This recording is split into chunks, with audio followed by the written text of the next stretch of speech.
Assalamualaikum warahmatullahi wabarakatuh. Perkenalkan, nama saya Nurul Mayangsari dengan NIM A1A1240016. Di sini saya akan menjelaskan makalah hasil review Macro Perspective on Income Inequality. Kita mulai dengan pertanyaan mendasar. Mengapa definisi pendapatan itu sangat penting dalam analisis ekonomi? Kita sering melihat perdebatan mengenai angka ketimpangan, dan menariknya, ukuran ketimpangan ini bisa berbeda secara dramatis meskipun para peneliti menggunakan sumber data administratif yang sama. Sebagai contoh, di Amerika Serikat, sejak tahun 2018, estimasi kenaikan pangsa pendapatan kelompok top 1%, menurut studi Piketty, Zais, dan Zussman, menunjukkan angka kenaikan sebesar 6 poin persentase. Namun, studi terbaru dari Autten dan Splinter pada tahun 2024 menunjukkan kenaikan hanya sebesar 3,5 poin persentase. Perbedaan ini membuktikan bahwa perdebatan ketimpangan bukan sekedar urusan teknik matematika, melainkan menentukan narasi kebijakan sebuah negara. Inti dari perbandingan ini bersumber dari 4 konsep pendapatan yang diulas oleh Gomez, yaitu distributed income, factor income, Hicks-Simons income, dan Hicksian income. Di Indonesia sendiri, akurasi konsep ini sangat krusial karena kebijakan seperti pajak progresif, program keluarga harapan atau PKH, serta kartu pekerja, semuanya bergantungan pada asumsi implisit tentang bagaimana pendapatan masyarakat diukur. Berdasarkan latar belakang, kajian review ini merumuskan 5 masalah utama, yaitu pertama, apa landasan teoritis dari berbagai konsep pendapatan dalam pengukuran ketimpangan. Kedua, bagaimana Gomez membandingkan konsep-konsep tersebut baik secara normatif maupun empiris. Ketiga, faktor struktural apa yang mendorong kenaikan ketimpangan kelompok atas di Amerika Serikat. Keempat, apa saja kekuatan dan kelemahan metodologis dari artikel Gomez ini.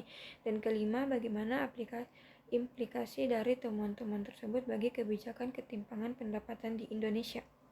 Kita masuk pada bab 2, mengenai tinjauan teori. Kita perlu membedakan 4 konsep pendapatan yang ada dalam literatur ekonomi makro. Pertama adalah distribute income, yang hanya menghitung aliran kas langsung seperti upah, sewa, bunga, dan dividen, namun mengabaikan laba ditahan perusahaan. Kedua adalah faktor income, yang memasukkan unsur laba ditahan secara penuh, tetapi konsep ini sangat sensitif terhadap perubahan konvensi akuntansi.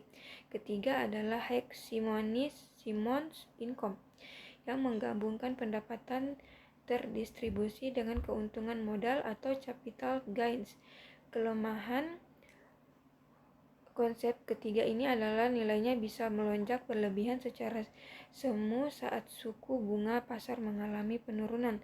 Terakhir, konsep keempat adalah Hicksian income, yang mendefinisikan pendapatan sebagai jumlah konsumsi ditambah perubahan dalam kesejahteraan untuk kekayaan bersih. Konsep Hicksian inilah yang dijadikan sebagai benchmark normatif oleh Gomez dalam artikelnya. Pilihan atas keempat konsep ini tidak pernah netral, karena pilihan konsep itulah yang menentukan gambaran ketimpangan seperti apa yang harus kita peroleh dari data yang sama. Untuk bagian tinjauan teori, kita perlu membedakan 4 konsep pendapatan yang ada dalam literatur ekonomi makro. Pertama adalah distribute income, yang hanya menghitung aliran kas langsung seperti upah, sewa, bunga, dan dividen, namun mengabaikan laba ditahan perusahaan. Kedua adalah faktor income, yang memasukkan unsur laba ditahan secara penuh, tetapi konsep ini sangat sensitif terhadap perubahan konvensi akuntansi. Ketiga adalah Hicks-Simons income, yang menggabungkan pendapatan terdistribusi dengan keuntungan modal atau capital gains. Kelemahan konsep ketiga ini adalah nilainya bisa melonjak berlebihan secara semu saat suku bunga pasar mengalami penurunan. Terakhir, konsep keempat adalah Hicksian income yang mendefinisikan pendapatan sebagai jumlah konsumsi ditambah perubahan dalam kesejahteraan atau kekayaan bersih. Konsep Hicksian inilah yang dijadikan sebagai benchmark normatif oleh Gomez dalam artikelnya.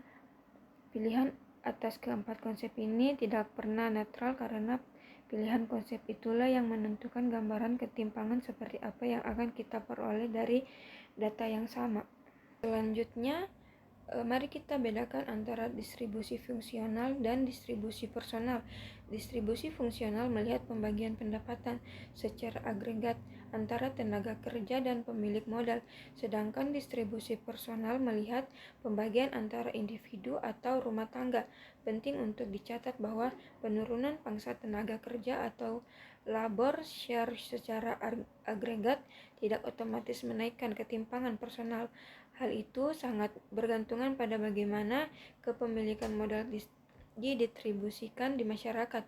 Teori ini erat kaitkan dengan tesis terkenal Thomas Piketty tahun 2013 mengenai formula R lebih dari G yang menyatakan bahwa jika imbal hasil modal R melebihi pertumbuhan ekonomi G, maka kekayaan modal akan tumbuh lebih cepat daripada pendapatan agregat, sehingga konsentrasi modal di kelompok atas akan terus meningkat. Gomez pada tahun 2025 memperluas ini ke dalam model akumulasi modal yang dinamis. Persamaan akumulasi modalnya ditentukan oleh interaksi multiplikatif dari tiga variabel: struktural, tingkat imbal hasil modal atau return of capital, biaya modal atau cost of capital, serta tarif pajak efektif setelah dikurangi konsumsi. Kita masuk pada tujuan penelitian. Secara konseptual normatif, ia bertujuan mengklarifikasi konsep pendapatan mana yang paling akurat mempresentasikan kapasitas real konsumsi dan tabungan dari perspektif kesejahteraan. Sementara secara eksplantif empiris, ia berusaha mengidentifikasi dan mengkuantifikasi faktor determinan struktural yang mendorong kenaikan ketimpangan kelompok atas di Amerika Serikat dengan menggunakan pendekatan backward looking untuk mencapai tujuan tersebut. Gomez menggunakan tiga pendekatan metodologis. Pertama, derivasi teoritis matematis menggunakan identitas sumber dan penggunaan pendapatan yang disederhanakan lewat ilustrasi numerik M4. Karakteristik hipotetis yaitu Alice, Bob, Carol, dan kedua, analisis data makro time series menggunakan data distribusional national account atau DNA periode 1960 sampai 2020 digabung dengan data Federal Reserve BLS dan S&P Global. Ketiga, metode shift share decomposition untuk memecah ketimpangan menjadi tiga komponen aditif: ketimpangan upah, ketimpangan modal, dan pergeseran labor share. Pada bagian perbandingan keempat, konsep pendapatan berdasarkan dimensi perlakuannya, kita bisa melihat bahwa pada konsep distribun income, laba ditahan dan capital gain diabaikan sama sekali, sehingga kemudahan operasionalnya sangat mudah. Pada konsep faktor income, laba ditahan dimasukkan penuh namun sensitivitas akuntansinya menjadi tinggi. Di sisi lain, Hicks-Simons income memasukkan capital gain secara penuh. Dan terakhir, konsep ideal yaitu Hicksian income memasukkan laba ditahan dan capital gain sesuai nilai present value-nya yang memengaruhi arus kas. Namun kelemahannya adalah operasionalisasinya di lapangan berstatus sangat sulit untuk dilakukan. Pada bagian transformasi komposisi pendapatan, kelompok atas atau top 1% di Amerika Serikat dalam rentang waktu 60 tahun. Pada tahun 1960, pendapatan kelompok top 1% ini didominasi oleh pendapatan dari korporasi berjenis C Corporation. Faktor pendorongnya adalah struktur korporasi besar dengan kepemilikan yang tersebar dan dikenai tarif pajak korporasi yang terpisah. Namun, kondisi ini berubah drastis pada tahun 2019. Pendapatan kelompok atas tidak lagi didominasi satu jenis, melainkan terdistribusi secara merata antara pendapatan tenaga kerja, bisnis, pass-through, dan bentuk modal lainnya. Perubahan struktural ini dipicu oleh kebijakan tax reform ACT 1986 di Amerika Serikat yang mendorong migrasi bisnis besar-besaran dari bentuk korporasi biasa ke bentuk S corporation, kementerian dan atau partnership serta sole proprietorship. Melalui analisis shift share decomposition pada tabel 3, kita dapat melihat elemen apa yang sebenarnya paling dominan menggerakkan ketimpangan di Amerika Serikat dari periode ke periode. Pada periode 1961 hingga 1980, ketimpangan modal tercatat dominan sedangkan pergeseran labor share minimal. Pada periode berikutnya yaitu 1981 sampai tahun 2000 menjadi lonjakan signifikan pada ketimpangan upah yang didorong oleh meroketnya gaji para eksekutif atau CEO perusahaan. Meskipun ketimpangan modal tetap memegang peran dominan, terakhir pada periode abad ke-21 yaitu tahun 2001 hingga 2020, faktor ketimpangan upah kembali menurun dan ketimpangan modal menjadi sangat dominan yang digerakkan oleh para wirausahawan atau entrepreneur sukses.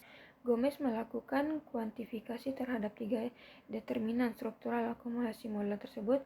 Yang pertama, return on capital, menunjukkan pola U-shape di mana sempat menurun pada rentang 1960 sampai 1980. Namun setelah itu naik secara konsisten karena didorong sektor non-korporasi yang berkonsentrasi di kelompok atas.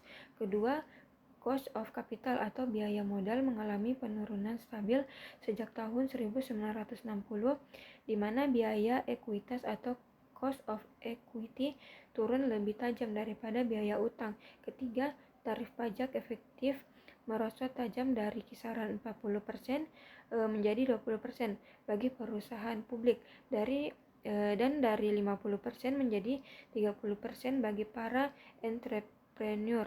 Gomez melakukan kalkulasi cepat atau back of the envelope calculation.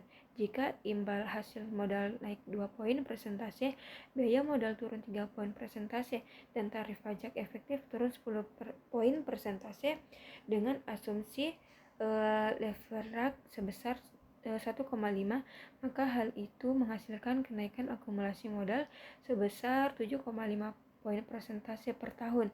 Dalam jangka waktu 20 tahun, akumulasi ini setara dengan kenaikan 1,5 poin. Kepemilikan modal sebuah angka yang sepadan dan mampu menjelaskan kenaikan nyata sebesar 1,4 log poin atau lipat gandaan 4 kali lipat dari pangsa pendapatan kelompok top 0,01%. Namun di sisi lain, artikel ini juga memiliki beberapa kelemahan metodologis. Yang pertama, terdapat ketergantungan pada data sekunder dari Piketty, Zayas, dan Zucman, padahal validitas data tersebut sedang berpendapat secara segit oleh kritikus seperti Auten, Splinter, dan Gomez. Tidak menguji seberapa tahan hasilnya jika menggunakan data alternatif. Kedua, kalibrasi parameternya kurang diuji secara mendalam seperti asumsi tingkat leverage sebesar 1,5 dan tingkat akumulasi modal 30% yang diambil begitu saja tanpa adanya uji sensitivitas yang sistematis. Ketiga, ada ketegangan antara aspek konseptual dan empiris. Meskipun Gomez mengkritik kelemahan konsep faktor income analisis empiris yang dia lakukan sendiri, pada akhirnya tetap terpaksa menggunakan data berbasis faktor income dari DNA karena keterbatasan data makro. Keempat, adanya keterbatasan generalisabilitas di mana kerangka kelembagaan yang dibahas sangat spesifik merujuk pada regulasi Amerika Serikat seperti Tax Reform ACT 1986 atau TCJA 2017 sehingga hasilnya tidak bisa serta-merta diterapkan di negara berkembang. Sebagai kesimpulan, dapat dirangkum ada 5 poin utama. Yang pertama, tidak ada satupun dari 4 konsep pendapatan yang sempurna secara teoritis maupun empiris dan masing-masing memiliki trade-off sendiri. Kedua, Gomez berhasil menyajikan perbandingan yang sistematis dan dapat direplikasi melalui pendekatan derivasi aksiomatis. Ketiga, dapat membuktikan bahwa penurunan porsi tenaga kerja Argerich bukanlah pendorong utama ketimpangan, melainkan ketimpangan distribusi modal yang jauh lebih dominan. Keempat, meskipun kekuatan metodologis artikel ini tinggi, ia memiliki kerentanan karena bergantungan pada data DNA yang validitasnya masih berpendapatan. Dan kelima, meskipun terdapat perbedaan kelembagaan yang besar dengan Amerika Serikat, kerangka analitis yang ditawarkan Gomez tetap sangat relevan untuk membedakan arah kebijakan perpajakan dan ketimpangan di Indonesia. Sekian dari saya. Wabillahi taufiq wal hidayah. Wassalamualaikum warahmatullahi wabarakatuh.